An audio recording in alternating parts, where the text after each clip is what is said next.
Buenas tardes. Hoy vamos a celebrar la Cena del Señor, pero antes brevemente quiero dar un mensaje acerca de la importancia de la resurrección de Cristo. El día de hoy, todos los cristianos alrededor del mundo celebramos, en el llamado Domingo de Pascua, celebramos la resurrección de Jesús de entre los muertos. ¿Qué tan importante es para nosotros los cristianos y para el mundo la resurrección de Jesucristo? Y quiero hablarle brevemente de 10 razones o 10 puntos importantes que tienen que ver con la resurrección de Jesucristo. ¿Están listos? Bien, en primer lugar, vemos que la resurrección de Cristo Jesús es importante porque Jesús obtuvo la victoria final sobre la muerte. La muerte, el peor enemigo de los seres humanos, ¿sí? Sin embargo, la muerte es el castigo justo por los pecados de cada uno de los seres humanos. Las Escrituras establecen por boca de Pablo diciendo, por cuanto todos pecaron. ¿Cuántos? Todos pecaron. Todos hemos pecado, estamos destituidos de la gloria de Dios. Y esa es una condición trágica. Pero también dice, explayándose un poco más, Pablo en Romanos 6:26 dice que a los que pecaron, dice, porque la paga del pecado es ¿qué? Muerte. Se refiere obviamente a muerte en dos sentidos. En sentido espiritual, que se corta la comunión con Dios y pues hay muerte espiritual, pero también la muerte física. La muerte física es una consecuencia de nuestro alejamiento de Dios. Y si algo tenemos seguro en esta vida es la muerte. ¿Cuántos dicen así es? Y bien poquitos. Yo sé que pues nadie se quiere morir. El asunto es que nadie podrá ayudarnos a escapar del alcance de la muerte. Nada ni nadie te va a poder ayudar. Ni tu riqueza, ni tu influencia, que el gobernador es mi amigo. Nada ni nadie va a poderte ayudar a la hora de la muerte. Ayer orábamos porque un joven en la mañana murió. Ayer al final me decía otra persona que se congrega aquí, me decía, pastor, yo conozco una familia que rechazaron a Cristo y una de los miembros de esta familia, pues una joven mujer, siempre se la pasó rechazando a Jesús. Dice, y hace un par de días le dieron un balazo que le entró por aquí y le salió por acá y le traspasó el corazón. Y el médico forense dijo que no se había dado cuenta de la muerte. ¿Por qué? Porque había sido instantánea. Hay gente que dice, yo me voy a esperar 5 minutos antes de morirme para arrepentirme. Pero qué argumento tan más inseguro. Cristo resucitó porque la muerte no podía retenerla. Por tal razón nosotros los cristianos, ¿cuántos son cristianos? Pues no tenemos temor a lo que viene después de la muerte, porque nosotros sabemos que Cristo venció a la muerte y no quedaremos allí en el sepulcro. Y el apóstol Pablo, con voz de triunfo, en 1 Corintios 15:51, en la versión Palabra de Dios para Todos, dijo así: les voy a contar algo que Dios tenía en secreto. Y luego introduce un tema que para nosotros los cristianos tiene sentido. Para el que no ha sido estudiante de las Escrituras no tiene sentido. Dice, les voy a decir algo. Dios tenía un secreto. No todos moriremos. Pastor, pero usted acaba de decir que debemos de morir físicamente. Sí, pero escúcheme con atención, porque aquí Pablo está mencionando se refiere a la venida de Jesús. ¿Qué va a pasar con los que murieron creyendo en Cristo y los que estemos con vida o los que estén con vida cuando Jesús venga? Entonces Pablo empieza a destapar el misterio y dice: no todos moriremos, pero todos seremos transformados. En un abrir y cerrar de ojos, cuando Cristo vuelva, porque Él prometió volver, ¿se acuerdan? Después de que resucitó, Él ascendió al cielo y dijo: yo vendré por vosotros. ¿Lo estás esperando? Entonces Pablo nos recuerda aquel evento y dice: en un abrir y cerrar de ojos, cuando Cristo vuelva, se oirá el último toque de la trompeta y los muertos volverán a vivir y no morirán jamás. Nosotros, los que creemos en Cristo y todavía estemos vivos, seremos transformados. Si Dios viniera en 5 segundos, los muertos que murieron confiando en Cristo resucitarán, y si nos tocara estar vivos, nuestro cuerpo sufrirá una transformación y según la Biblia será semejante al cuerpo de la gloria suya cuando Él resucitó. Versículo 53, Dios cambiará estos cuerpos nuestros que mueren y se destruyen por cuerpos que vivirán para siempre y nunca serán destruidos. Cuando eso suceda, se cumplirá lo que dice la Biblia: la muerte ha sido destruida. ¿Dónde está su victoria? ¿Dónde está su poder para herirnos?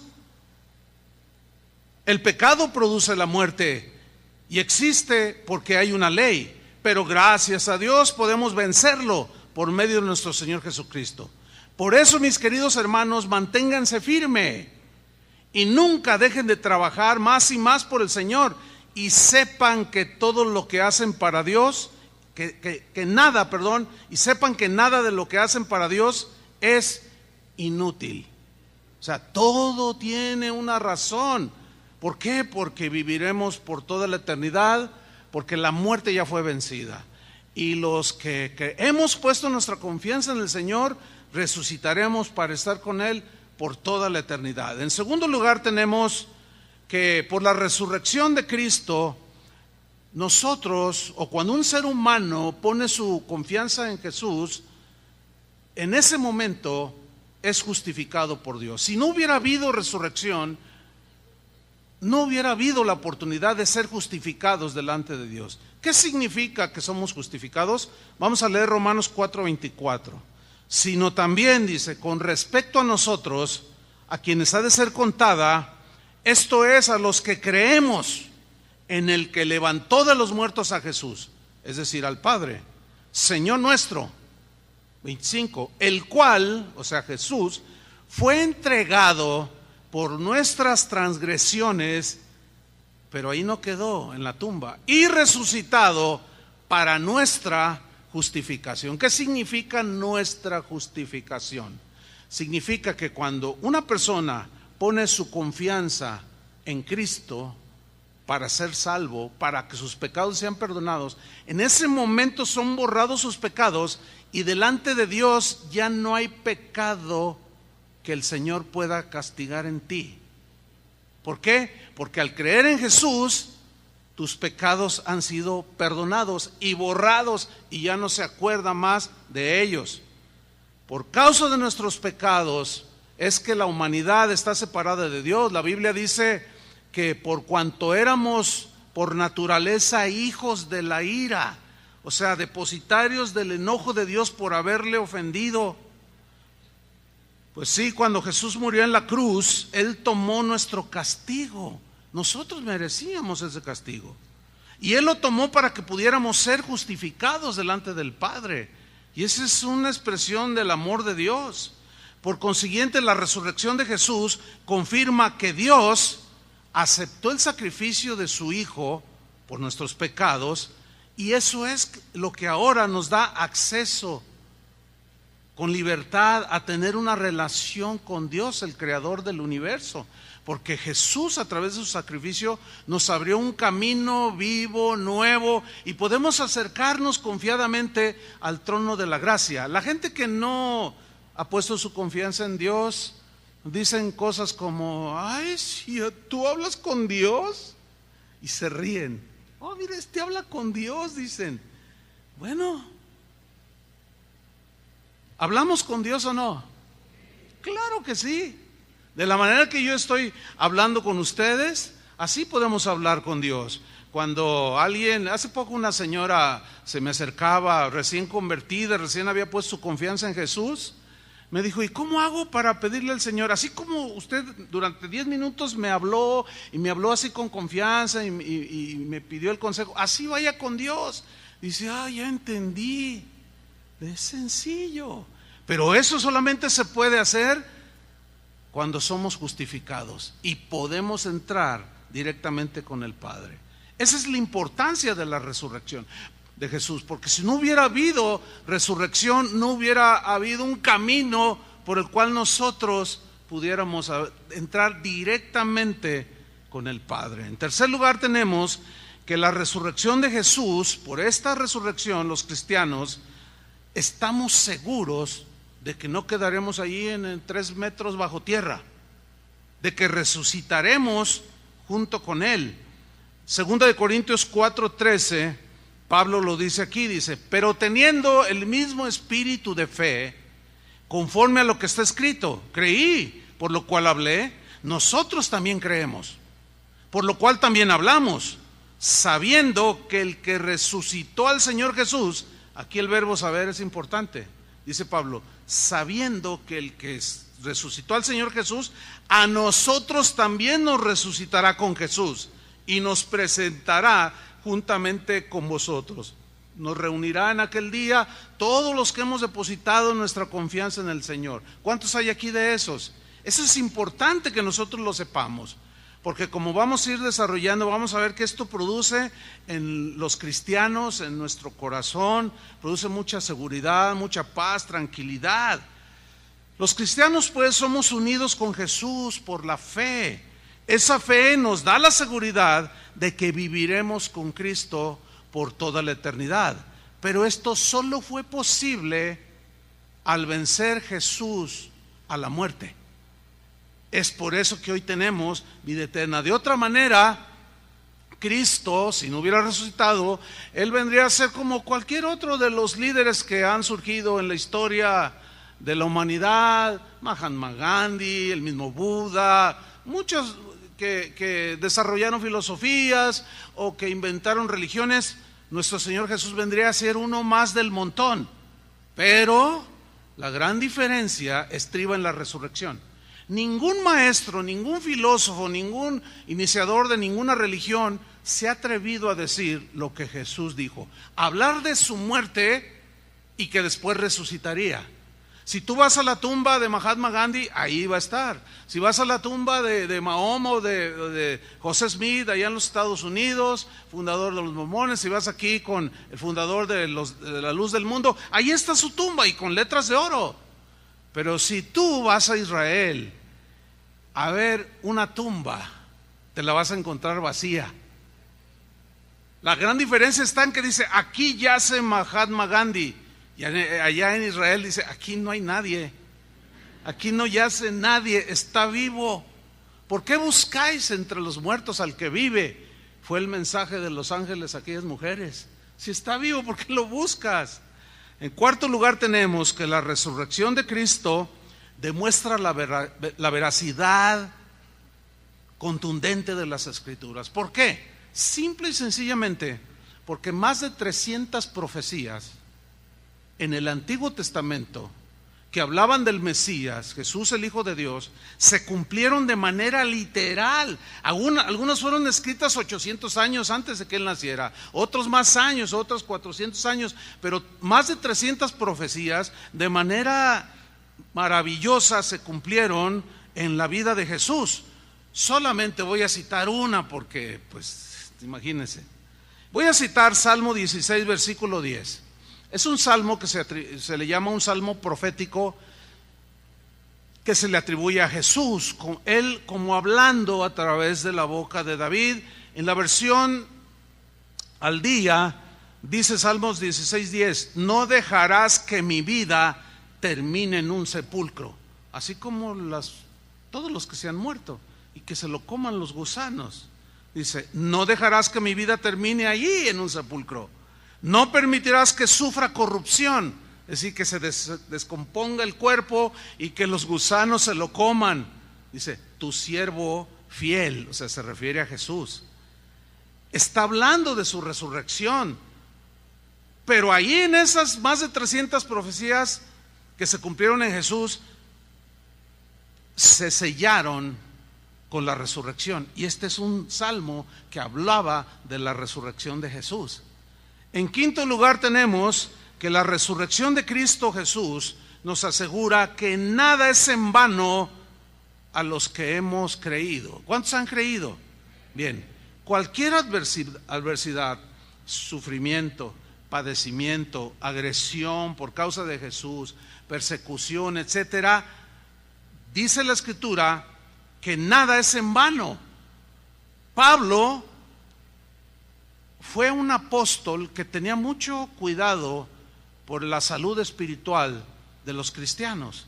Y él se enteró que la comunidad o la iglesia de los corintios, que estaban ahí en Corinto, en Grecia, ellos habían recibido el evangelio, pero se habían introducido lo que Pablo mismo llamó falsos apóstoles de Jesucristo.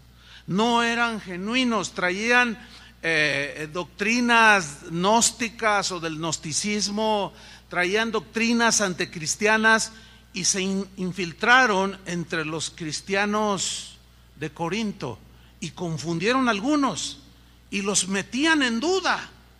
Los saduceos, que era una línea de los judíos, era pues una secta dentro del judaísmo, y los saduceos, ellos no creían en la resurrección, no creían en el Espíritu, no creían en los milagros, no creían en nada.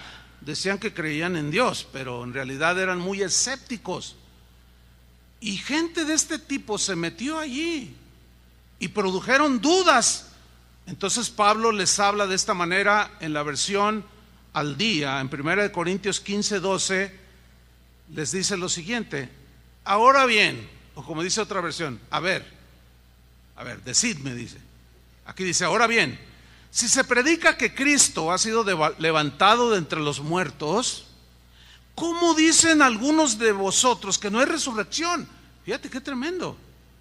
Algunos cristianos en Corinto empezaban a decir, no, pero eso de la resurrección, ¿cómo? Que si ya te mueres y te mueres, ¿cómo que vuelve a vivir el cuerpo? ¿Cómo es eso?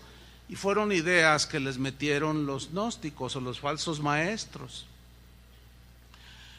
Los gnósticos decían que en realidad Cristo no había resucitado, sino había sido solamente como algo aparente, como cuando Jesús vino, que Dios vino, dice, no, ¿cómo Dios puede venir en un cuerpo malo? Fue una emanación de Dios, o sea, cosas rarísimas. Y se sigue dando en la iglesia del siglo XXI. Y algunos empiezan a dudar. Y más ahora en la era del internet se ponen a ver videos de ateos o de gnósticos que argumentan en contra de la resurrección de Jesús y se burlan con preguntas difíciles de responder, pero no imposibles. Son imposibles algunas respuestas porque hay gente que al no tener suficiente conocimiento pueden ser confundidos. Entonces Pablo les dice, a ver, ¿cómo algunos de vosotros dicen que no hay resurrección? Si no hay resurrección, entonces ni siquiera Cristo ha resucitado. Pues si no hay resurrección, Cristo tampoco resucitó. Versículo 14. Y si Cristo no ha resucitado, nuestra predicación no sirve de nada. Mire, podríamos estar descansando, ¿no es cierto?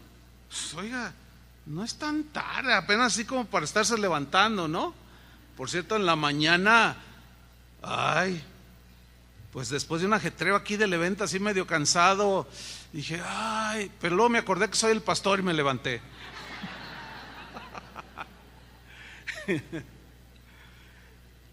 Dice Pablo, si Cristo no ha resucitado, nuestra predicación no sirve para nada. ¿Se imaginan?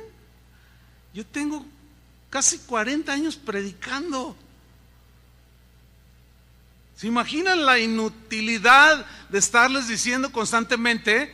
Entonces Entonces Pablo sigue argumentando, y si Cristo no ha resucitado, pues nuestra predicación no sirve para nada, tampoco vuestra fe. No sirve de nada.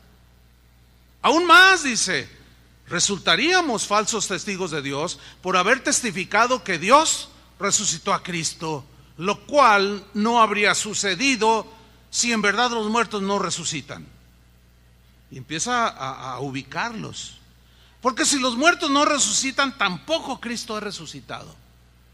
Y fíjense cómo los va llevando para hacerlos reflexionar de que si Cristo no ha resucitado, aún siguen en esa condición triste y lamentable de seguir en sus pecados. Porque dice, y si Cristo, en el 17, si Cristo no ha resucitado, vuestra fe es ilusoria y todavía estáis en vuestros pecados. Todavía estáis en tus mentiras, todavía estás en tus adulterios, todavía estás en que le quitaste la vida a aquella persona, todavía estás en todo aquello de lo cual hoy te avergüenzas, si Cristo no hubiera resucitado. He ahí la importancia de saber que la doctrina de la resurrección de Jesús es fundamental en el cristianismo. ¿Por qué enfatizo esto? Porque el día de hoy ya hay iglesias, movimientos enteros que están poniendo en tela de duda la resurrección de Cristo, olvidándose, sobre todo algunos que vienen de la Reforma del siglo XVI, olvidándose que los reformadores dieron sus vidas por el Evangelio, y ahora ellos pisoteando no solo a Cristo, sino también a estos que ofrendaron su fe. Y ahora se atreven a decir que todo estaba en la mente, que son expresiones, pero pues ¿cómo va a resucitar un cuerpo? Dicen. Y ponen en duda a muchos en sus corazones. Y Pablo les dice, pues si así fuera, entonces sigues en tus pecados. Qué triste tu condición. Dice en el versículo 18, pues en este caso también están perdidos los que murieron en Cristo, o murieron creyendo en Cristo.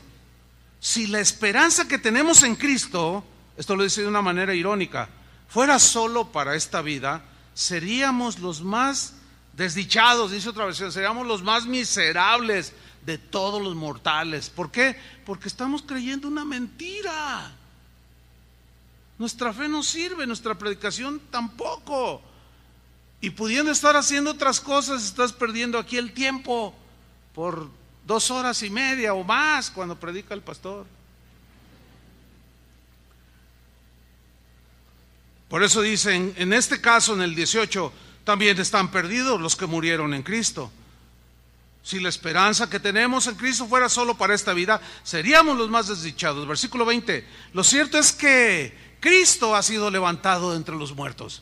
Esa es la verdad, como primicias de los que murieron. ¿Y por qué Pablo digo con tanta convicción? ¿Saben por qué? Porque él es de los poquísimos que se pueden contar con los dedos de las manos, y aún me sobran dedos, que vieron al Cristo resucitado cara a cara. Él se le apareció cuando él iba persiguiendo a los cristianos. ¿Recuerdan la historia? Cuando él se convirtió. Y luego cuando fue y buscó a los apóstoles, quienes habían caminado con él, habían comido con él, habían dormido bajo el mismo techo, lo habían oído enseñar, pero que habían sido testigos de que había sido crucificado. Y todos dicen se fueron a un aposento a llorar, pero corazón duro. No se acordaron que Jesús les había dicho, pero al tercer día resucitaré. Y después de haber resucitado Jesús, dice Pablo mismo ahí en la carta a los Corintios, se les apareció a los apóstoles y después a más de 500 hermanos. Y como último, dice, como un abortivo, dice, a mí yo lo vi, nadie me lo cuenta. No fue una ilusión, yo lo vi con mis propios ojos, testigo del Cristo vivo. Por eso habla con tanta convicción de la resurrección. En el versículo 21 dice, de hecho, ya que la muerte vino por medio de un hombre, o sea, Adán, que nos transmitió la naturaleza pecaminosa y nos fue fácil pecar, morimos espiritualmente y físicamente tenemos también que pasar por ese proceso. Pero dice, también por medio de un hombre viene la resurrección de los muertos, y ahí es donde nace la esperanza de la vida eterna. En sexto lugar tenemos que la resurrección de Cristo Jesús comprueba que Jesús es Dios y que Jesús es el Hijo de Dios. Pablo en Romanos capítulo 1, versículo 1, dijo lo siguiente: Pablo, siervo de Jesucristo, llamado a ser apóstol, apartado para el evangelio de Dios, que él había prometido antes por sus profetas en las santas escrituras. Lo que yo mencioné hace un momento, de 300, más de 300 profecías cumplidas en Jesús, nos muestran que las escrituras son verdaderas. Esto es lo que está diciendo Pablo aquí acerca de su Hijo, versículo 3, nuestro Señor Jesucristo, que era del linaje de David según la carne, que fue declarado Hijo de Dios con poder, según el Espíritu de santidad. ¿Dónde se vio? ¿En qué acontecimiento se comprobó que Él es Hijo de Dios con poder, según el Espíritu de santidad? Por la resurrección de entre los muertos. Por consiguiente, su resurrección prueba que Él es el único en la historia del mundo que ha resucitado. Él es el Hijo de Dios. ¿Cuántos le dan un aplauso? Él es el que venció a la muerte. Gracias, Señor. En séptimo lugar tenemos que la resurrección de Cristo Jesús nos asegura que habrá un juicio final. Sígame con mucha atención. Voy a repetir: la resurrección de Cristo Jesús nos asegura que habrá un juicio final. Muchos lo niegan, se burlan. Ay, sí, en el día del juicio. Bueno, dicen que el ateo se acaba cuando se muere. Su ateísmo se termina cuando se muere, claro, porque ya va a estar delante de Él. Jesús, en sus propias palabras, nos aseguró que habría una resurrección para vida eterna, pero también una resurrección de los que lo rechazaron, una resurrección de condenación eterna. Dice en Juan capítulo 5, versículo 28, no os maravilléis de esto. O sea, ¿de qué? De lo que va a decir a continuación. Como diciendo, no se maravillen ni se sorprendan de lo que voy a decirles, porque vendrá hora cuando todos los que están en los sepulcros oirán su voz. Los que están en los sepulcros son los muertos, ¿cierto? Pero aquí incluye a los justos y a los injustos, a los que confiaron en Jesús y a los que rechazaron a Jesús. Dice, y los que hicieron lo bueno, o sea, los que confiaron en Jesús, saldrán a resurrección de vida. Mas los que hicieron lo malo saldrán a resurrección de condenación. Y aquí es donde yo quiero que me siga poniendo mucha atención. Si usted aún no ha entregado su corazón a Jesucristo, si hasta el día de hoy usted ha persistido en rechazarlo, quiero decirle algo que usted jamás en su memoria en la eternidad olvidará. ¿Qué es lo que le quiero decir? Que viene un juicio. Si hay alguien, con uno que hay aquí que rechace a Jesús, estas palabras de Jesús deben de producirle inquietud, temor profundo. ¿Por qué? Porque usted tarde o temprano se va a enfrentar a Dios. Y la Biblia dice, horrenda cosa es caer en manos de un Dios vivo. O sea, horrenda cosa será para los que lo rechazaron. Pero lo mismo que dice la Biblia, horrenda cosa es caer en manos de un Dios vivo. Jesús dijo, no teman a los que matan el cuerpo, porque el alma que es inmortal Esa no pueden matar, pero teman a aquel que puede echar tu cuerpo en el infierno. Ténganle temor a Él, porque tarde o temprano estarán de pie delante del Creador del universo. Y usted va a enfrentar la ira de Dios y sufrirá una eternidad en el infierno. Eso es lo que dice la Biblia, recibiendo el castigo que merecen sus pecados. ¿Por qué los que pusieron su confianza en Jesús ya no van a ser castigados por sus pecados? Porque precisamente el haber puesto su confianza en Jesús los justificó, les limpió sus pecados y abrazaron el regalo de Dios, que fue Jesús. Pero también dice la Biblia que Dios no quiere la muerte del malo, que Dios no quiere la muerte del impío, dice. ¿Por qué has de morir? Le clama el Señor. ¿Por qué has de morir en tus pecados? Y hace una invitación: arrepiéntete. En una ocasión Jesús se lamentó sobre Jerusalén, la ciudad santa, y dijo: Jerusalén, Jerusalén, que matas a los profetas y a los que te son enviados. ¿Cuántas veces quise juntarte como una gallina junta sus polluelos y no quisiste? Rechazaste.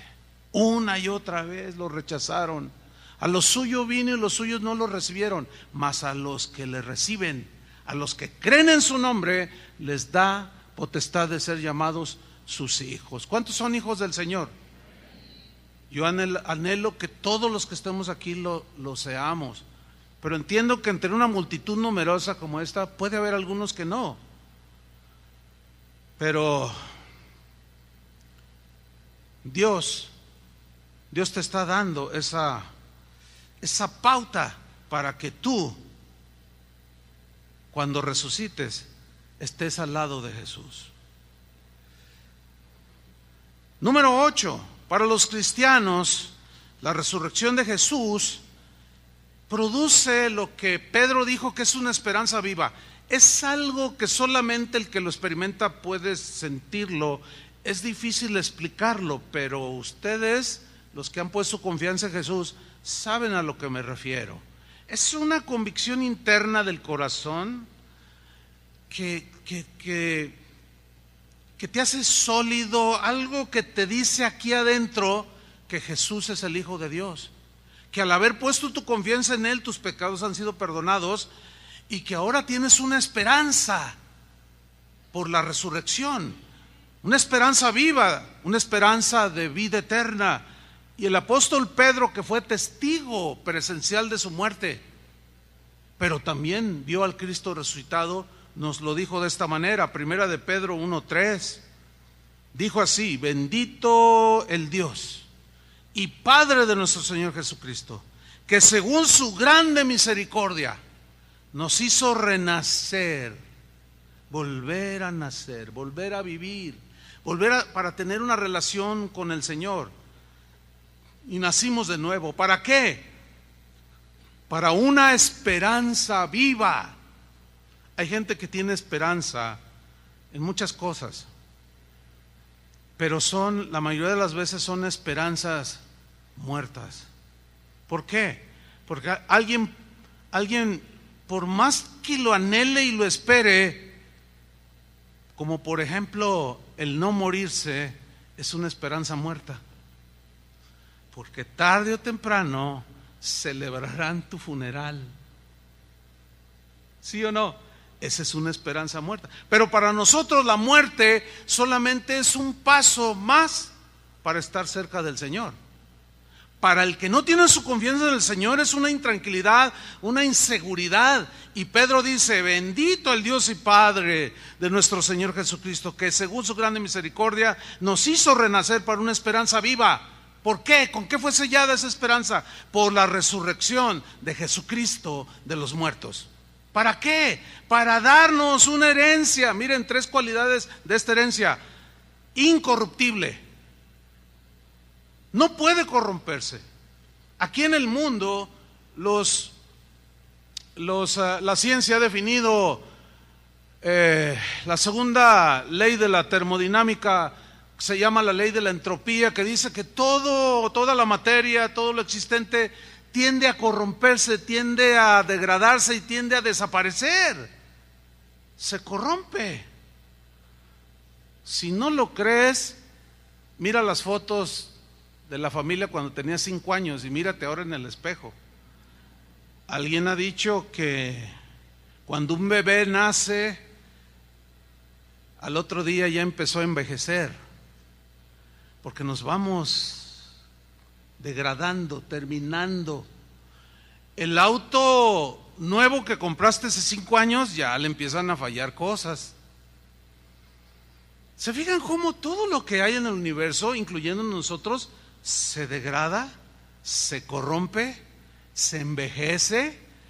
Y dice aquí el apóstol Pedro que la herencia que tenemos, que es la vida eterna, es incorruptible. Absolutamente nada lo afectará esa vida eterna que Jesús ganó para nosotros cuando resucitó. Esto habla del concepto de la eternidad, una herencia incorruptible, incontaminada. Hoy apenas anda un virus por ahí, todos andamos con tapabocas así.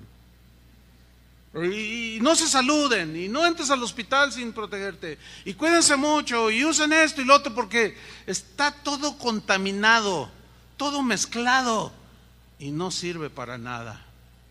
Pero allá, en la eternidad con Dios, nada contaminará la pureza de lo que Jesús ganó para nosotros, porque Él es puro, y Él no va a permitir nada que contamine su santidad, su pureza. Por eso la Biblia menciona a los cristianos con títulos como santos de Dios, apartados para Dios, exclusivos, limpios. Cuando inició la reunión, Julio dijo: ¿a cuántos de ustedes Dios nos ha dado, a cuántos de nosotros Dios nos ha dado vestiduras blancas? Se refiere a eso.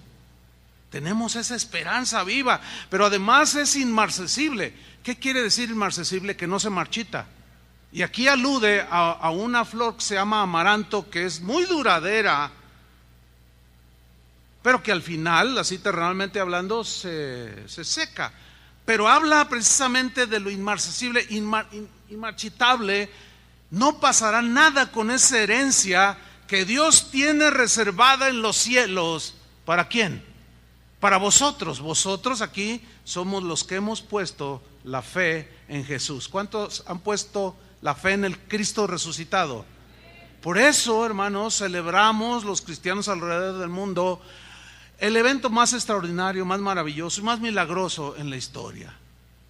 Estaba escuchando un canto, nunca lo había escuchado, pero de una semana para acá, de una cantante cristiana.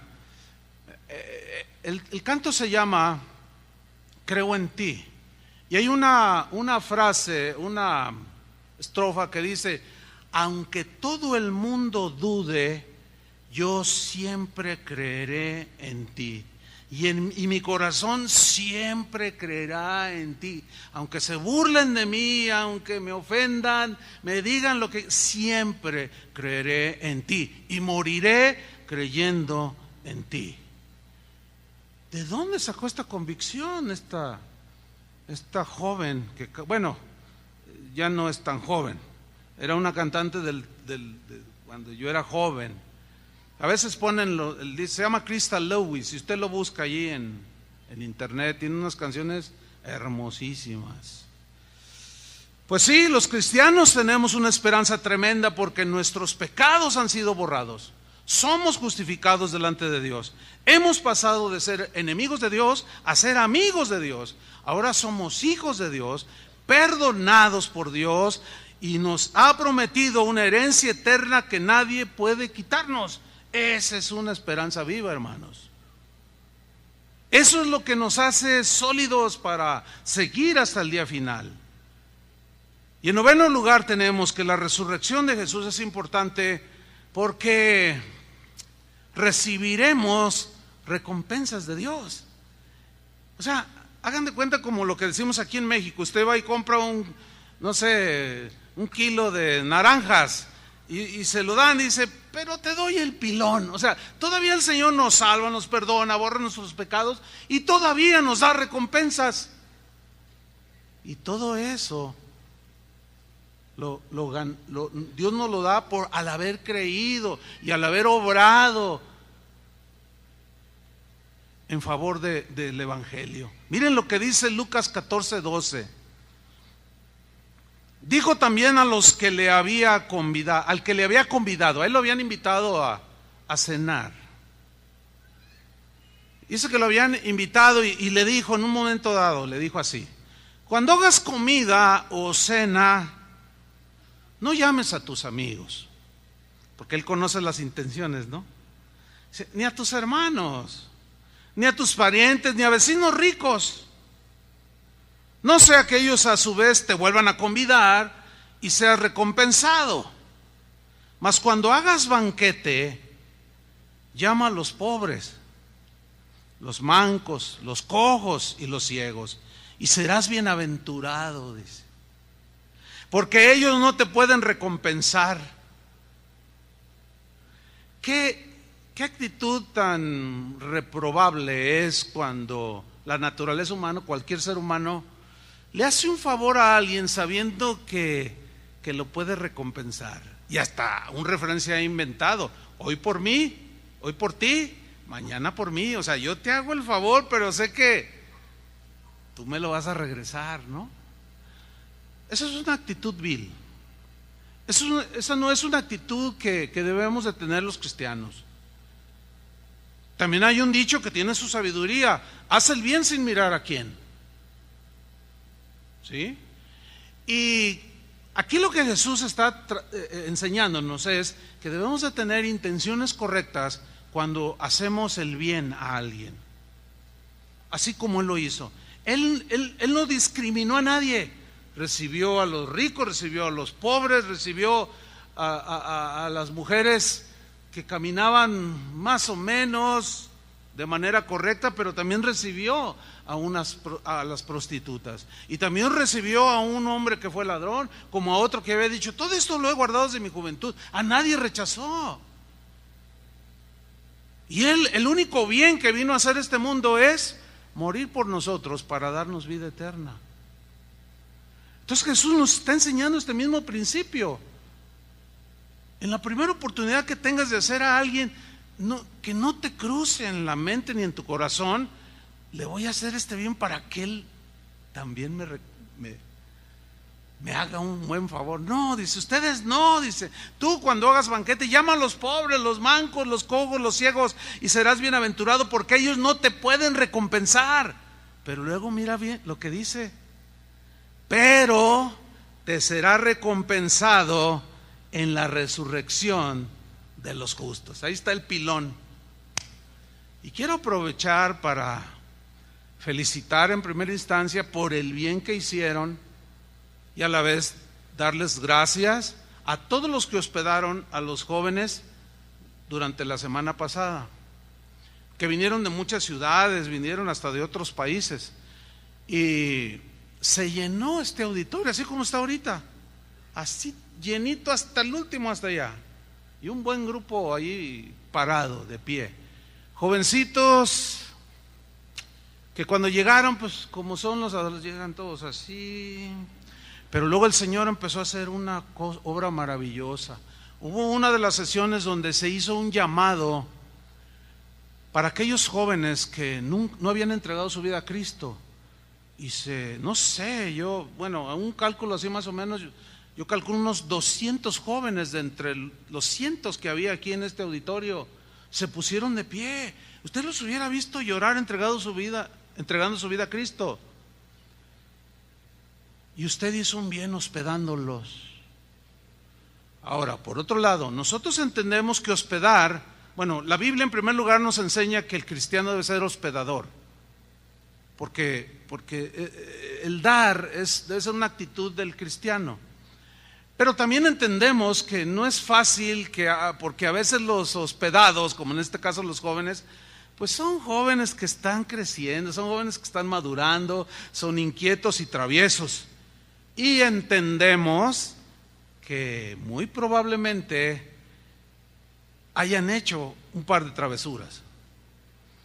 Alguien nos comentaba pues no con mal corazón, pero sí nos comentaba, ay, por favor, para la otra vez que yo sí quiero hospedar, pero no me manden varoncitos, mándenme a las jovencitas, dice, porque los que me mandaron, dice, ay Señor, dice, se dormían a las 4 de la mañana y no me dejaban dormir, y estaban haciendo mucho ruido y todo, dice, y escuchando música del mundo, no lo entiendo. No lo entiende hasta después de lo que yo diga. Algunos de ellos no eran cristianos, por eso quizás todavía traían su iPod, le ponían su bocinita y estaban escuchando a Timbiriche. No, esos no son de ese tiempo, ¿verdad? No, qué sé yo no estoy al tanto.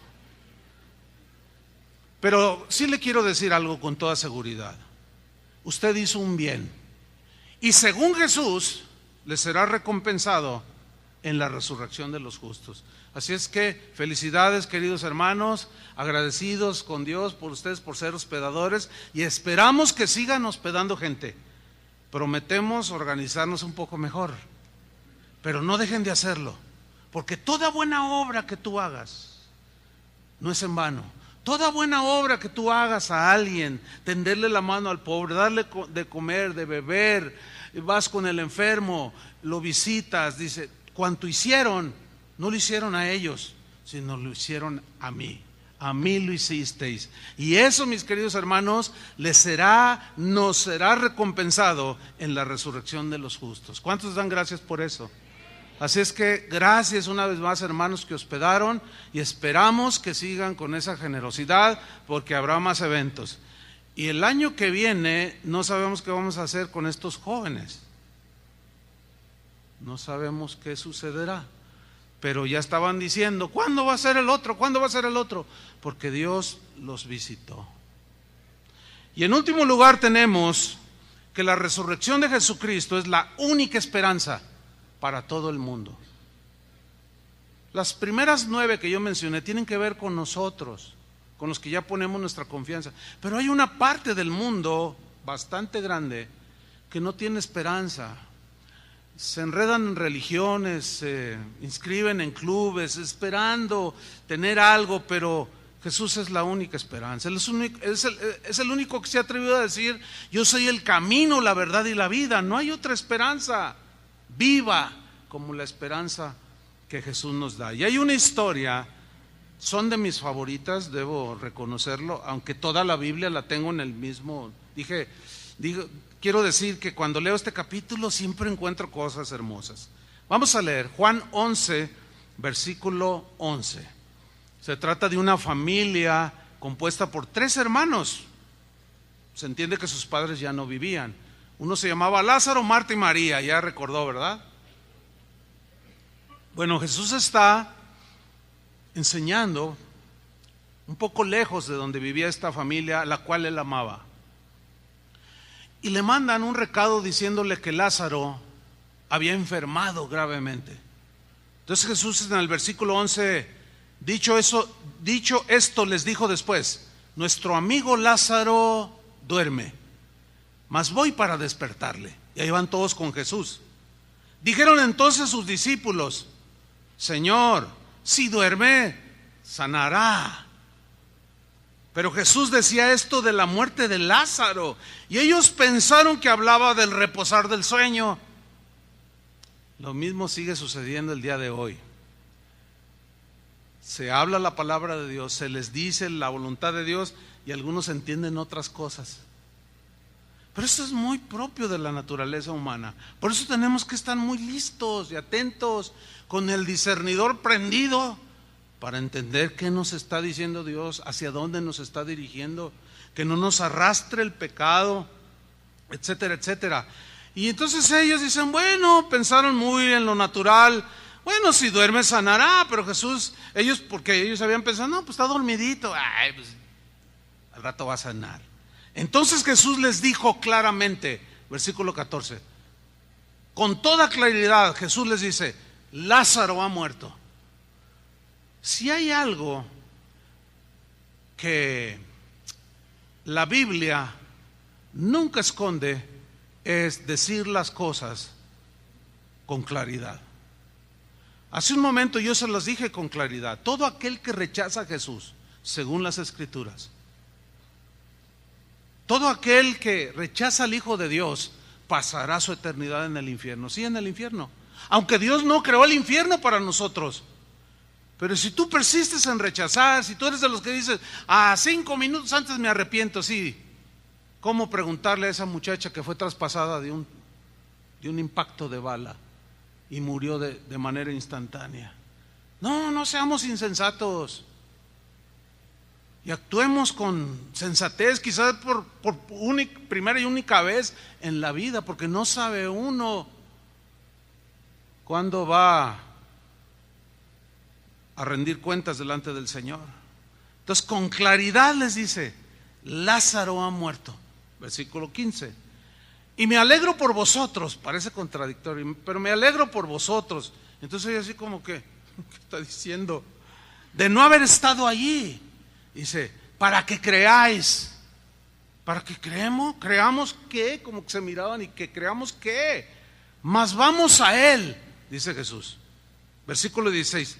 Aparece uno de los escépticos, de sus discípulos, de los que luchaban así. Aparece Tomás. Dijo entonces Tomás, llamado Dídimo.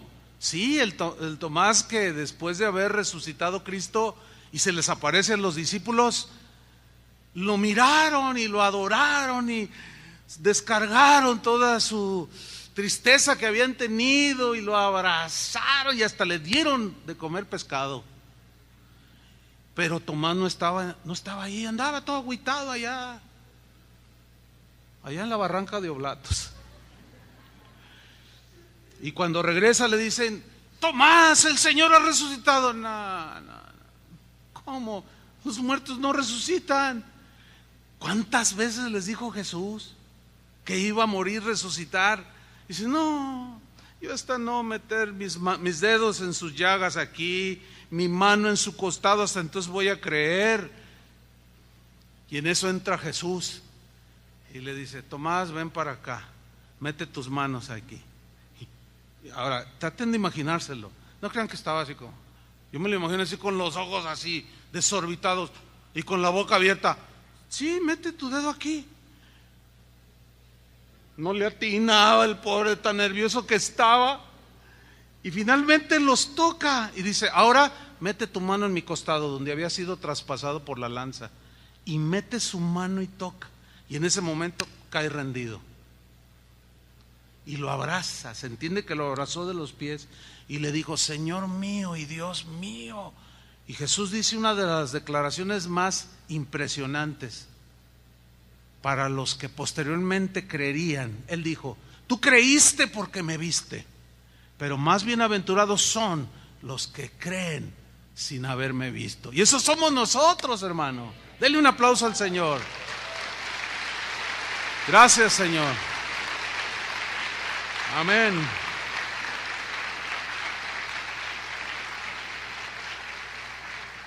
Nosotros no lo hemos visto, pero no necesitamos verlo para creer, ¿verdad? Pero somos más bienaventurados. Nuestra fe es más, ¿cómo lo diré? Para no ofender a Tomás y me reclame aquel día cuando estemos allá. Bueno, pues Tomás, volviendo a Juan 11:16, dijo entonces Tomás, llamado el Dídimo, a sus condiscípulos, o sea, a todos los demás. Dice, vean el fatalismo, estaba deprimido, estaba agüitado, como dicen aquí en México. Dice: vamos también nosotros para que muramos con él. Estoy muy triste, se murió Lázaro. Estaba en sus emociones, como que no había logrado aún asimilar que Jesús había prometido una y otra vez que el que estuviera con él y pusiera su confianza no moriría eternamente. Parecía como que él nunca había podido asimilar esta verdad. Es lo que sucede el día de hoy. ¿Cuántas veces lo hemos visto por causas del ministerio, cuando vamos a sepultar hermanos y hay al otro lado otros sepultando en las mismas capillas velatorias, gente cuando la están sepultando, que se quiere tirar adentro. ¿Por qué me abandonaste, papá? No te vayas. Y todo el mundo los agarra y luego los duermen con alcohol, ¿verdad?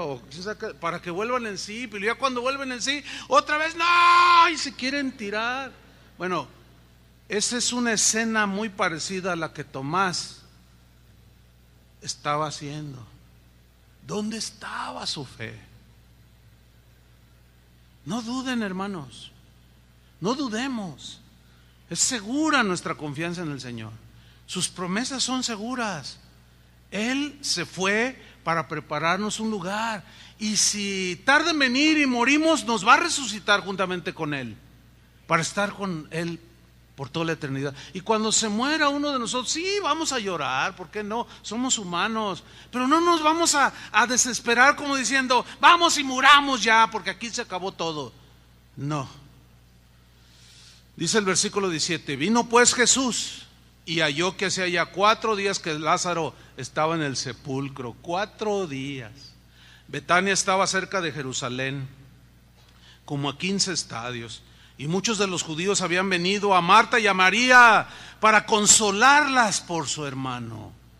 Mire, aquí esta gente se había solidarizado, se habían identificado con alguien, Marta y María, que había perdido un ser querido, un ser amado. Yo quiero hacer una observación aquí, porque también he visto cosas muy desagradables de parte de los cristianos. Cuando se muere algún cristiano o que van a un velorio, yo lo he presenciado. Van allí y parece como que nomás van al té y al café, porque en lugar de ir a solidarizarse con el doliente o los dolientes, van y dicen, ay, sí, lo siento, y luego se van allá con los que se encuentran, los amigos, y se ponen a tomar café y empiezan a contar chistes.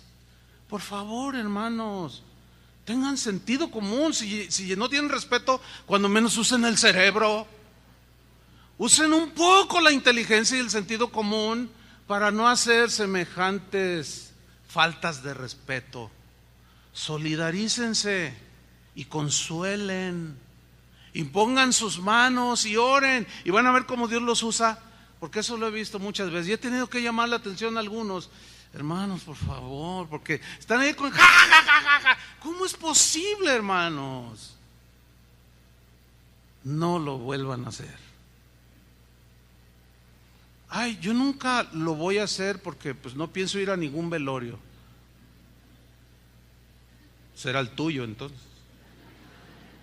No, hermanos, la verdad, aquí los judíos estaban mostrando sentimiento humano simplemente. Es lo que debemos hacer nosotros también. ¿De acuerdo? ¿Dicen amén? Bueno, ¿qué más sucedió? Dice el versículo 20, entonces Marta, cuando oyó que Jesús venía, salió a encontrarle, pero María se quedó en casa. ¿Se acuerdan aquel episodio cuando llegó Jesús ahí a esa misma casa, y María se postró y se puso ahí y miraba a Jesús y lo oía y ay, qué bonito? Y Marta llegó con el plumero y la escoba. Ay, Señor, mira nomás esta, regáñala que no tiene cuidado y hay muchas cosas, mucho trabajo. Y Jesús le respondió, Marta, Marta, afanada y turbada estás con tantas cosas. María escogió la buena parte y tú, mira nada más, nunca, ni siquiera me lavaste, nada has hecho por mí. Pero aquí, qué interesante, ¿no? Se cambian los papeles. Dice que cuando oyó que Jesús venía, corrió, dice, salió a encontrarlo. Pero Marta se quedó en su casa, toda triste, agüitada. Y oyó también que Jesús venía, para que vean cómo son cambiantes nuestras emociones. ¿Sí? Pero Jesús es todo paciencia. Pero entonces Marta le dijo a Jesús, versículo 21, Señor, y vemos que sí tenía fe, vemos que sí creía, porque miren lo que le dijo, si hubieses estado aquí, mi hermano no habría muerto. Mas ahora sé, ahora que todo lo que pidas a Dios, Dios te lo dará. Yo quiero imaginarme esta escena como mirándolo fijamente a sus ojos y decirle, pero yo sé que si tú pides algo fuera de lo común, algo así como, no sé, Dios te lo va a dar. Como que da a entender este pasaje que ella dentro de su ser quería o entendió que Jesús iba a hacer un milagro extraordinario, porque le dice: pero sé ahora que todo lo que pides a Dios te lo dará. Jesús le dijo: tu hermano resucitará. Imagínense, tu hermano resucitará. Y luego Marta le dijo en el 24: yo sé, ven que sí tenía fe, era afanada y turbada, pero sí era una persona de fe. Yo sé que resucitará en la resurrección de los justos. En el día postrero, le dijo Jesús: yo soy la resurrección y la vida. El que cree en mí, aunque esté muerto, seguramente señaló la tumba de Lázaro, vivirá. Y todo aquel que vive y cree en mí no morirá eternamente. ¿Crees esto? ¿Crees esto? Le dijo. Bueno, estoy narrando de que Jesús le dijo a Marta, pero ahorita vamos a hacer la aplicación. ¿Crees esto? Le dijo. Sí, Señor, yo he creído que tú eres el Cristo, el Hijo de Dios, que ha venido al mundo. Yo quiero terminar esta parte antes de tomar la cena del Señor, para orar y hacer un llamamiento a aquellos que puedan estar en este auditorio, que yo no lo sé, conozco los rostros de muchos de ustedes, me son familiares, pero no todos. Yo no sé si todos los que están en este auditorio tienen a Cristo en su corazón. Yo no sé si todos los que están aquí han entregado su corazón a Cristo. Sus pecados han sido lavados con la sangre del Cordero. No guarden sus Biblias, todavía no terminamos, para no que se distraigan tampoco. Yo no sé si hay alguien aquí que si te mueres al salir te vas al infierno, pero que estás en quizás tu última oportunidad. Yo no lo sé. Solo quiero hacer este llamamiento. ¿Tú crees esto? ¿Hay alguien aquí? Ahora les voy a pedir algo. Cierren todos sus ojos por un momento. ¿Hay alguien aquí en este auditorio que no tiene a Cristo en su corazón? ¿Que no ha pedido perdón por sus pecados? Levante su mano. Que quiera tener a Cristo en su corazón, acercarse al Padre. Levante su mano allí donde esté. ¿Habrá algunos? ¿Ahí hay algunos? Es muy sencillo. Los que levantaron su mano, quiero decirles algo. Una vez Jesús dijo que cuando un pecador se arrepiente de sus pecados, Él dijo: hay fiesta allá en el cielo. Los ángeles de Dios, los ángeles que están con el Padre, se regocijan, y dio a entender que hay gritos de júbilo, hay hasta danzas, muy probablemente, casi seguro, de la alegría que produce en el cielo cuando un pecador se arrepiente y se entrega a Cristo. Bueno, ayer y hoy en la mañana hubo gente que entregó su corazón a Cristo, y hay un fiestón ahorita allá en el cielo. Pero vamos a alegrar más aún el corazón del Padre, y los ángeles se regocijen más, porque esos que levantaron su mano, les vamos a pedir que se pongan de pie. Pónganse de pie aquellos que necesitan reconocer el perdón de Dios y pedirle perdón a Dios por sus pecados, y porque Él los puede hacer sus hijos. Arriba hay un par de personas, se están levantando algunos más. Yo entiendo que ¿cómo es esto de recibir a Cristo? No quiero tomar mucho tiempo, nada más quiero decirles a los que están de pie que lo hagan de manera rotunda y sincera. Que le digan al Señor: Señor, perdóname, borra mis pecados, reconozco que soy un pecador, anhelo no estar en el infierno, me anhelo de aquí en adelante, quiero estar contigo, Señor. Hay algunos de pie. ¿Qué vamos a hacer? Los demás que están sentados, levanten su rostro ahora, abran sus ojos, miren a su alrededor. Allí hay algunos de pie. ¿Ya los vio? Bueno, acérquese con ellos, ponga sus manos y oremos. Los demás extiendan sus manos, pueden ponerse de pie o como gusten, pero vamos a orar porque este es un tiempo muy importante. Nada más recuerda cuando tú entregaste tu vida a Cristo. Oremos. Padre, en el nombre de Jesucristo, sabemos que tú eres el único que puede ver las intenciones del corazón, la sinceridad del corazón. Tú haces un llamamiento, Señor, a través de la predicación del Evangelio. Y este llamamiento es que si crees de todo corazón que Dios levantó de los muertos a Jesús, serás salvo. Si tú crees que Jesús, el que murió en la cruz, puede limpiar tus pecados, en este momento dile: Señor, yo creo que tu sangre limpie todos mis pecados, borre todos mis pecados. Tú eres el único, Señor, que puede hacernos hijos tuyos.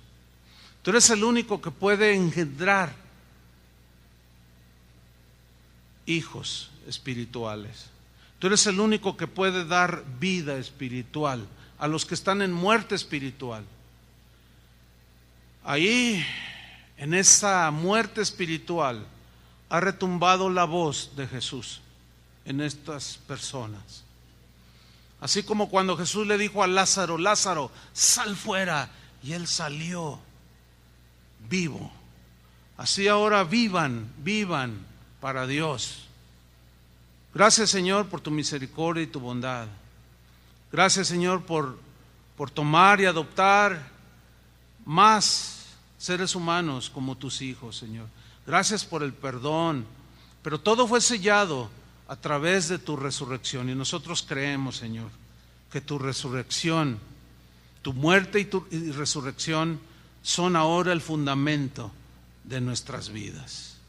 En el nombre de Jesús, Señor, que los ángeles del cielo se regocijen y el Padre celestial se goce y vea el fruto de la aflicción de Jesús. Su sacrificio sigue dando fruto de salvación 2000 años después. Agradecidos contigo, Señor. Dale un abrazo a esa persona que recibió a Cristo.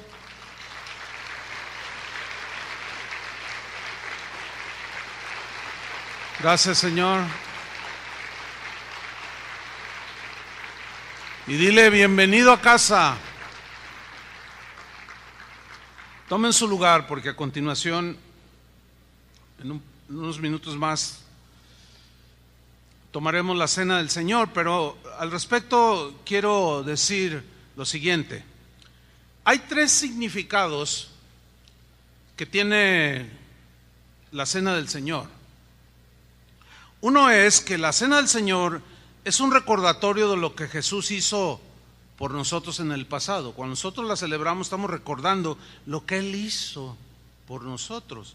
En segundo lugar, tenemos que la cena del Señor es un memorial, un recordatorio de que ahora tenemos una relación con Jesús, y por consiguiente nos trasladó a la misma presencia del Padre.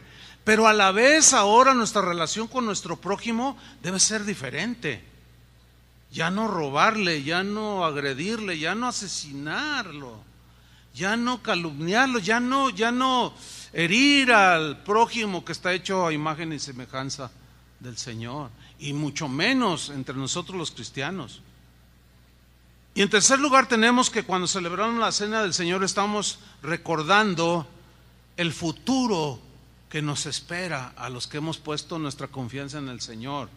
Déjeme brevemente, en un par de minutos, explicarle estos 3 significados. El primero, que la cena del Señor es un recordatorio de lo que Jesús hizo con nosotros en el pasado. Y debemos de retornarnos a aquella tarde, noche, cuando Jesús estaba con sus discípulos cenando el Cordero de la Pascua, y Él de pronto, dice en Lucas 22:19, tomó el pan y dio gracias y lo partió. Pablo más adelante dice que cuando Jesús partió el pan, Él estaba hablando de que su cuerpo en unas horas más iba a ser despedazado, literalmente. Iba a llegar llevar en su cuerpo el castigo de nuestros pecados. Eso significa el romper, el cortar, partir el pan, y les dio para que participaran de su sacrificio. Y les dijo: esto es mi cuerpo que por vosotros es dado. Haced esto en memoria de mí. Recuérdenlo. Los discípulos comieron ese pan y bebieron ese fruto de la vid, y cuando nosotros participamos de lo mismo, recordamos a Jesús, recordamos lo que Él hizo por nosotros en la cruz, y recordamos cómo fue que su cuerpo fue despedazado por nosotros y cómo Él derramó hasta la última gota de su sangre. Recordamos. Lucas 22:20 dice que de la misma manera, después de haber cenado, tomó la copa, diciendo: esta copa es el nuevo pacto en mi sangre, la cual es derramada por ustedes que ahora están conmigo, pero por el mundo entero.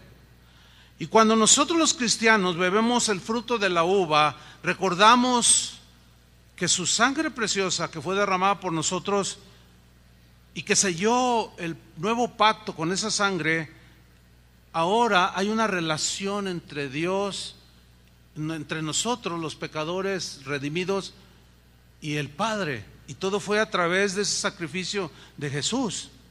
Pablo dijo en 1 Corintios 11:26: así pues, todas las veces que comiereis este pan y bebiereis esta copa, la muerte del Señor anunciáis hasta que Él venga. Entonces aquí Pablo y Jesús mismo nos está diciendo: cada vez que lo hagan, me están recordando.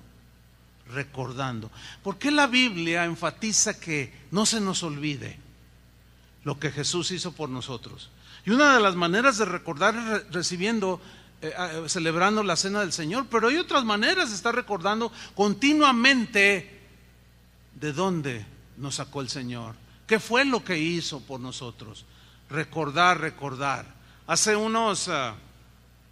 No hace mucho, un par de meses, andando en los Estados Unidos, me encontré a un hermano que él emigró a los Estados Unidos hace como 30 años, y estaba platicando con él, y bueno, pues un gozo porque sigue sirviendo al Señor y camina con Dios, y estábamos ahí bien contentos y platicando, y de pronto me dice: oye, ¿cómo se dice? Le digo: ay, ¿a poco ya se te olvidó? Y me dice: no, sí se olvida, es una cosa extraña, pero sí se olvida. Y dije: no se olvida. Pues sí se olvida. Hace 8 días, un hermano que seguramente aquí está, lo saludé y me dice: oye, pastor, ¿cómo anda tu inglés? Y le digo: ay, pues mira, al menos cuando voy a Estados Unidos, sobre todo, no me pierdo, o sea, no me quedo, ¿what? O sea, más o menos. Le dije: pero fíjate que cuando yo era un niño, tenía como 10 años, y mi padre me dijo: te voy a inscribir en un instituto donde enseñan inglés. Vas a estar 2 años estudiando. No, papá, yo quiero andar en el bosque, yo quiero andar con la resortera, yo quiero estudiar inglés. ¿Qué es eso de inglés? O sea, los niños de 10 años, y en aquellos tiempos, hace 50 años, ¿a qué niño le interesaba aprender inglés? Pero me dijo: si no vas a estudiar inglés, no te voy a dar para gastar. Y me fui a estudiar 2 años. Pues, ¿qué creen? Aprendí a hablar inglés. Yo me acuerdo perfectamente que yo era el más chico de la clase. Yo era un niño, pero me aceptaron. Y hablaba con los maestros como si nada. Y pero pasaron los años, hermano. Pasaron los años. Y cuando tenía 30 años, fui por primera vez a los Estados Unidos. Y yo: ¿cómo se dice? Se me olvidó. Eso nos pasa a veces con las cosas de Dios. Por eso se nos tiene que estar recordando. Por eso Pablo dijo: yo no dejaré de enseñarles las mismas cosas. Tengo que estarles recordando para que no se les olvide lo que Cristo hizo por ustedes. Por eso es que la manera más sublime de recordarlo es cuando celebramos la cena del Señor. Háganlo, dijo, y acuérdense de mí, lo que yo hice. En segundo lugar, tenemos que la cena del Señor es un recordatorio de que ahora tenemos una relación con el Padre a través de Jesús, pero también con los demás seres humanos, pero de manera especial con los cristianos. La cena del Señor representa nuestra relación con Jesús, pero también con los demás que han creído. Pablo escribió en 1 Corintios 10:16, la copa de bendición que bendecimos, ¿no es la comunión de la sangre de Cristo? Está hablando a los cristianos. ¿Que acaso no es la relación, la comunión entre todos nosotros, que hemos sido lavados todos con la misma sangre de Cristo? Todos los que hemos creído. Claro, esa es la respuesta. Sigue diciendo, el pan que partimos, refiriéndose a la cena del Señor, ¿no es la comunión del cuerpo de Cristo? O sea, no es esa relación que hoy tenemos con Cristo, pero no solamente con Él, sino con su cuerpo, porque ahora ¿quién es el cuerpo de Cristo? Los cristianos. Ahorita vamos a ver cómo es que Pablo relaciona el cuerpo de Cristo con la celebración de la cena. Porque en tercer lugar aquí viene esta relación. La cena del Señor es un recordatorio del futuro que tenemos los cristianos, del futuro que nos espera.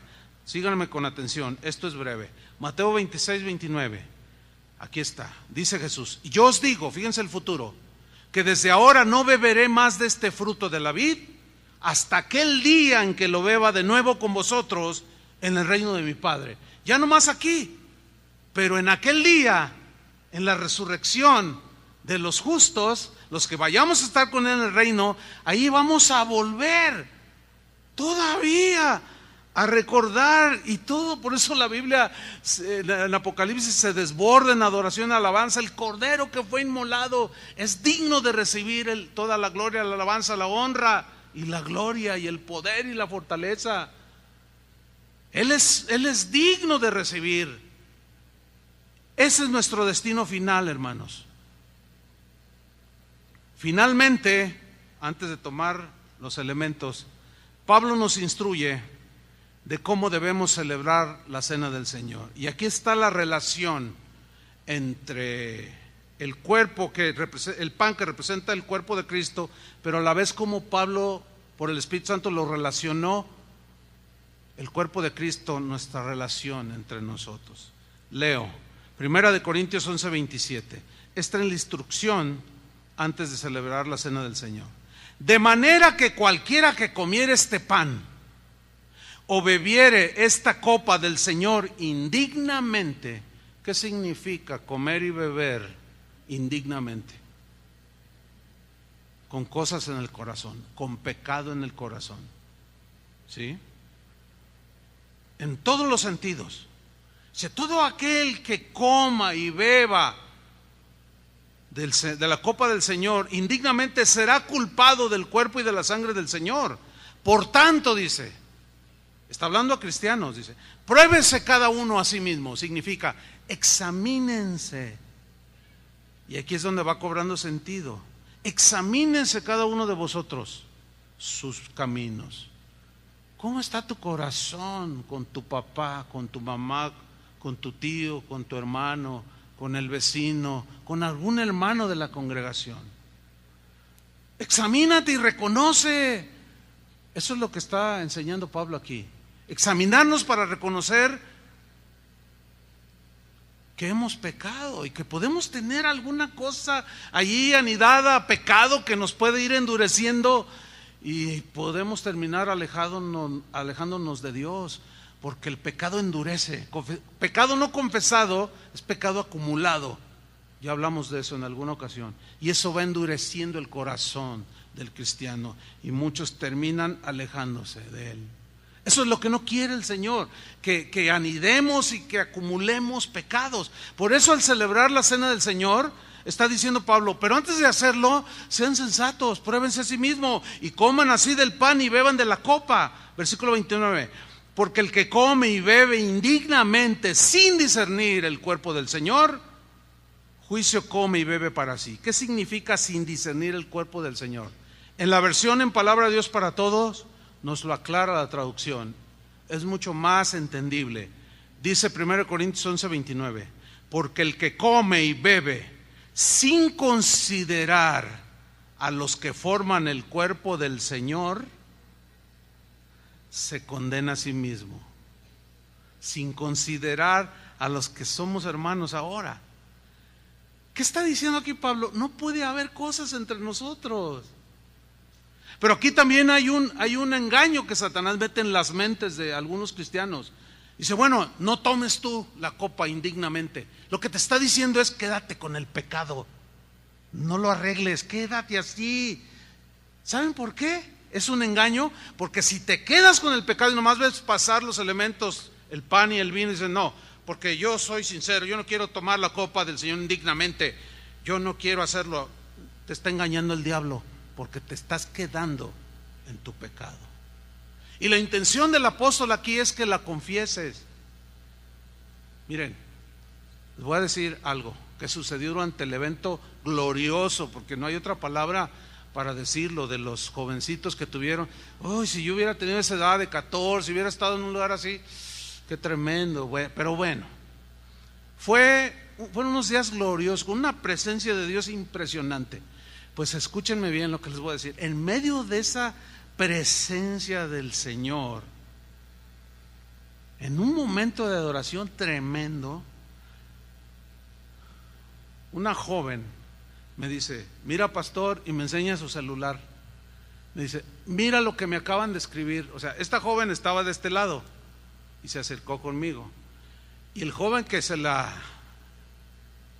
le mandó un recado en su celular estaba de este lado. Y le digo, mira lo que me acaba de decir este joven. Y cuando lo leo, pues uno siente mucha tristeza. ¿Cómo es que en medio de esa gloria le dijo lo que le dijo? Burlándose de ella, riéndose de esta joven, diciéndole ja, qué bueno que no se... No les puedo leer porque hasta me da vergüenza. Bueno, si ese joven está aquí porque es de casa de oración, solo tiene dos cosas que hacer: examinarse, y Dios quiera que te arrepientas, joven. ¿Sí? Pero si tú eres de los que se justifica, dices, no, pues es que ella me hizo, y comes de la cena, estás comiendo juicio. Y tampoco queremos eso, ¿verdad que no? Y menos en un jovencito que está empezando. Pero la intención del apóstol es arréglen sus cuentas. No podemos decir que somos cristianos y seguir como si nada hubiera pasado, si se rompieron relaciones o si tienen algo contra alguien. Disciernan el cuerpo del Señor, disciernan que su cuerpo fue quebrantado y hecho pedazos para que tú y yo, todos los que hemos creído, tengamos vida. Y no podemos seguir con enemistades, con pleitos, celos, contiendas, ¿verdad que no? Eso es lo que significa examinarse. Por eso dice algunos en Corinto que tomaron de la cena del Señor de manera indigna. Pablo, o sea, no se examinaron, y dijo en el versículo 30 finalmente, por lo cual dice, algunos lo tomaron, no discernieron. Hay muchos enfermos y debilitados entre vosotros, y muchos duermen. ¿Sabe qué significa dormir allí? Murieron antes de tiempo. Hermanos, algunos no se mueran antes del tiempo. Examinémonos y pongámonos a cuentas. ¿Qué les parece? Pónganse de pie. Van a pasar allí donde están de pie los sugieres, y van a traer unas charolitas con pan y un poco del fruto de la vid, y vamos a recordar a nuestro Señor. ¿Qué les parece? Procuren concentrarse, ¿sí? No dejen que nada les quite la atención. Deje que cada quien se acomode en su lugar, Adelante, pueden pasar. Usted va a tomar un pedazo de pan, un vasito con el fruto de la vid, y mientras hacemos un examen, ¿les parece? Ok. Gracias, Señor. Cierre sus ojos, pero esté al pendiente cuando pase allí el pan y el fruto de la vid. Padre, te damos muchas gracias. Te damos muchas gracias, Señor, porque sabemos, entendemos, los que hemos creído, que tú moriste en la cruz para darnos vida, una vida nueva, una vida eterna, transformar nuestras vidas y librarnos, Señor, de la condenación del infierno. Y hoy queremos recordarte, estamos recordándote, Señor, trayendo a la memoria, celebrando y recordándote lo que hiciste hace tantos años, Señor, por todo el mundo. Y hoy aquí hay un grupo de gente que ha puesto su confianza en ti, Señor, y te recordamos, pero no queremos hacerlo con amarguras en el corazón, ni con envidia, ni con celos, ni con conductas que te ofenden, Señor. Queremos reconocerlas. Queremos confesar, Señor, nuestros pecados. Y cada uno en el silencio de su corazón, dígale al Señor: Señor, tu palabra dice, yo lo sé, que si confieso mis pecados, tú eres fiel y justo. Perdona mis enojos, mi gritería, Señor. Perdona las ofensas que yo he hecho con otros seres humanos, con algunos hermanos o familiares. Procura ser sincero. Procura decirle con claridad al Señor y arrepentirte de todo corazón de tus pecados. Sigamos en esta actitud de examinarnos.